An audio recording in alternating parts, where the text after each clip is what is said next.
İnşallah uğurlar arzularım size. Çok sağ olun. İnşallah bugün de olacağız. İnşallah. Lider olacağız. Şampiyon. İnşallah. Maşallah azarkeşlerimiz de var Var özel. elbette ki. Gəlirlər. Daha geleceğiz. Qapıdan da gəlirlər, gələnlər var. İnşallah qələbələrimiz azarkeşlərin İnşallah. sayını Sizə çoxaldacaq. Mən uğurlar. də komanda rəhbəri olaraq təşəkkürümü bildirirəm. Allah köməyiniz olsun, bir dəstəyirsiniz. Ümumiyyətlə buradan elə bu paylaşım vasitəsilə Azərbaycanın hər bir bölgəsində olan müəssisə, təşkilat rəhbərlərinə xahiş edirəm. Azərbaycan futbolunun inkişafı üçün bir bərabər möhkəm olalım. Və şükürlər olsun ki, Sabirabadda elə bir dəyərli insanlar var.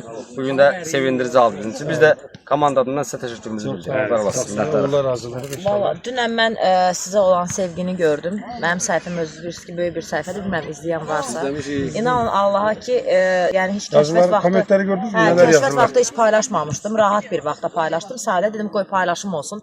Düşər kəşfətə inşallah nə yaxşı.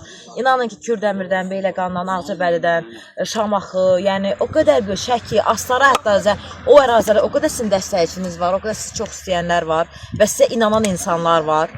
Bəlkə onları futbolu sevən də var, sevməyən də var, amma yəni sizin üçün çox pərəstiş elədilər. Dəstək, uğur. Düşünürəm ki, yaxşı olacaq. İnşallah. Uğurlar, mən elə komandaya bərabər uğurlar. Elə Sabirabadlıları Sabirabadda, Kovlarda alqışlayır. Uğurlar Sabirabad.